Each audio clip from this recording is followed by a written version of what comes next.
Getting rid of all my fragrances and keeping only 10 of them, that'd be like going to an art gallery to see the many faces of Jeremy painting. A bunch of people standing around applauding, going, "Genius work, this is amazing."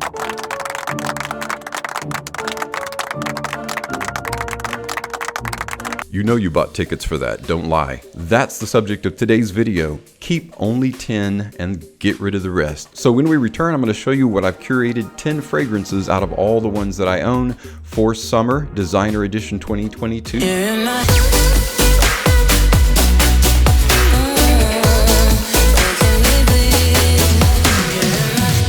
Welcome back, everyone. This isn't a tagged video, but it is something that channels like to do occasionally, and that is kind of do some mental spring cleaning and choose only 10 fragrances. Sometimes it's 5, sometimes 10. Today I've chosen 10 fragrances to keep. Everything else is going to be trash. Now these 10 fragrances are specifically designer fragrances for summertime. It is really hard when you start thinking about fragrances that you want to keep. You start thinking about, well, I want to make sure I've got a well-rounded list for all occasions and all situations. Now the very first fragrance that I chose, and this doesn't bode well for my list actually, is a discontinued fragrance. So I do give another choice that if you don't have this fragrance, you can replace something in its stead. And that is a fragrance by Guerlain, the very well-known L'Homme Ideal cologne. There's nothing like that creamy, milky combination of neroli and almond, orange blossom. Overall, L'Homme Ideal cologne is an epic fragrance. I don't know why they discontinued it. People really enjoy this one. However, they have created a fragrance that's a little bit of a departure from L'Homme Ideal, but pretty much contains the same scent profile. That's L'Homme Ideal Cool. So you can replace L'Homme Ideal cologne with L'Homme Ideal Cool. Doesn't have to be a discontinued fragrance, but I honestly hope that you have this one. This one I would definitely keep. The next fragrance, oddly enough, is a fragrance that I dissed when it first was released, simply because what was in the actual atomizer kind of straw was not that great. I had to clear it out before I could actually enjoy it. It is a Bulgari fragrance, and I realized going through this list that I really like Bulgari fragrances because there are several here, but it is Bulgari Man Touré Essence. What I like about it is such an unusual fragrance. You're not going to smell anything else out there like this, or at least very few fragrances. Michael Kors Extreme Journey is a bit like it, but this is very extremely unique. It takes a fragrant note that by itself isn't that necessarily pleasant, like Styrax, and it combines it with some very loamy, earthy, like terracotta kind of notes,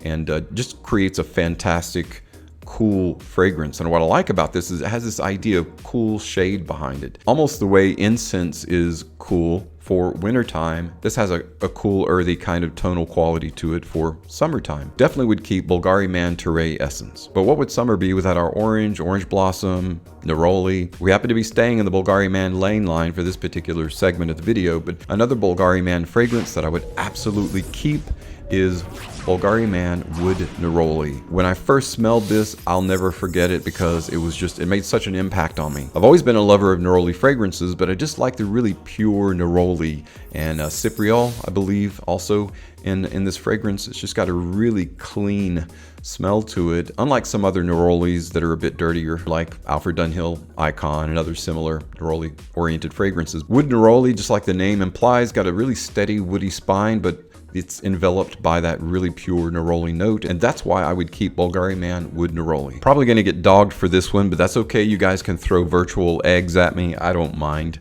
I'll stand by my decision. It's just a classic fragrance, and even though everybody wears it, I still really like this particular version. One fragrance that I would absolutely keep is Versace Eros Parfum, simply because it's got the LME resins in the open. Right away you get this really heavy kind of resin feel to a very light fragrance. You still get a good bit of that trio of benzoin, lavender, and I think geranium in the heart, but the cashmere and vanilla. The cashmere and vanilla in the base are what make this. Now, I've called this a cold weather version of Eros, but you can still wear it in warm weather, even the hot days of summer. I've gotten compliments on this wearing it in the high heat. I mean, it's like in the 90s, 93, 94. And this carries itself super well, especially on pulse points, high heat days and high humidity days. It wears perfectly. So I would definitely keep Versace Eros Parfum. Another classic men's fragrance that I couldn't get rid of, and it was really hard picking out which particular one to keep, but this has always one of my mainstays. It's like the meat and potatoes of men's fragrance. It is a Giorgio Armani fragrance. It is Acqua di Gio Profondo. I really like Profumo Special Blend, but it's so hard to find. This, however, is one that I will grab in almost any situation. Like if I'm wondering what to wear and I'm tired of my other fragrances, which I don't know how that could possibly be, but it happens on some days. My brain glitches out as to what I'm gonna wear, but this is a super easy grab. Don't even have to think about it. It's like Bleu de Chanel. You know it's gonna be great, and you know it's gonna wear great and be perfect for the situation. Profondo is just that way, carrying that Acqua di Gio DNA. I think it's the aquatic notes, the rosemary, the cypress, the mastic, and primarily that really rich sourced patchouli. That's why I would keep it. And you can wear it on any occasion. Doesn't matter whether it's upscale or casual, but primarily it's a casual fragrance. And it performs extremely well. Of course, being healthy is important, and going a long way to staying healthy is regular workouts. And so, gotta have a good gym fragrance. One of my favorite gym fragrances since it's come out is a Christian Dior fragrance. It is Dior Homme Sport 2021-22. It's super light. It's got a tinge of green to it. It's super fresh, almost like a fresh version of Isoe Super that's a little soapy in the background with a kind of bookended by this overall green tone or feel. Dior Homme Sport does for you mentally what a shower does for you physically. It just feels good and it just makes you feel good. It's a feel-good fragrance as a gym fragrance. And so definitely would keep Dior Homme Sport, the new version. Although previous versions are also pretty decent. I think the 2012 was probably my second favorite, besides the 2022 version. All right, guys, we're getting close to the end, and I'm going back to the house of Bulgari. I can't help it. They just make some really good fragrances. And in their Pebble line of fragrances, the Aqua line, the Aqua Marine is probably my go-to when it comes to salty, aquatic fragrances, like lightly sea salty, more green, grassy. I really like the fact that this has that Neptune grass along with a good bit of neroli in there. It's a really great refreshing combination. So not only do you get a nice aquatic feel, but it also gives you that kind of mandarin orange, lemon, fruit, juicy, fruity kind of tone, especially in the open. Now that is a nice segue or hand me off down into the heart, which is where that Neptune, that green grass is, and in that green grassy note is, and into the base where this fragrance basically stays after about 30 minutes. And that's that kind of mineralic version of amber along with a good bit of white musk for weight. Great fragrance, and definitely would keep this one. This next designer fragrance I would keep and throw away the rest is kind of a no-brainer. It's a Dolce & Gabbana fragrance, and as soon as it was released, I've enjoyed the heck out of it, as have many of you. It is Dolce & Gabbana Light Blue Forever. This isn't just a basic grapefruit oriented fragrance, although that's primarily what we're getting is that kind of zest, that grapefruit peel, which is super refreshing. When was the last time you actually smelled a super realistic grapefruit note? You forget just how eye-opening that is. It's almost like it opens up regions of your brain that have been laying dormant for a long time. What I would call a feel-good fragrance, as well as just being kind of unique in that it sticks to that single fruit for pretty much the life of the fragrance, but I really like the way that it dries down. It goes into kind of a soft, smooth, creamy, almost milky orange kind of feel in the dry down, equally as pleasing as that bright citrusy grapefruit opening. So I would definitely keep Dolce & Gabbana Light Blue Forever. I must have been a school teacher in a previous life because I'm really a sucker for a good apple oriented note in fragrance, and that's why I would definitely have to keep Coral Fantasy.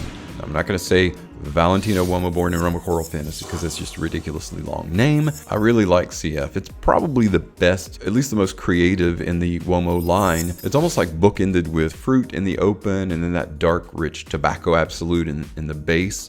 And in between are notes that kind of bring them almost like a reverse tug of war. It just brings them all together in the middle to an incredibly pleasant fragrance with great performance. I don't really have anything negative to say about this, and that's exactly why I would keep it and throw away the rest, because there's so many situations that you can wear this just super pleasing. All right, guys, last of my 10 fragrances that I would keep and throw away the rest in the designer category for summer is a fragrance by Narciso Rodriguez in the Bleu Noir line of fragrances. And you guessed it, it is the Bleu Noir Parfum. I just really enjoy a pure iris note when it's really well done in men's fragrance, and it's excellently poised and handled in Bleu Noir Parfum.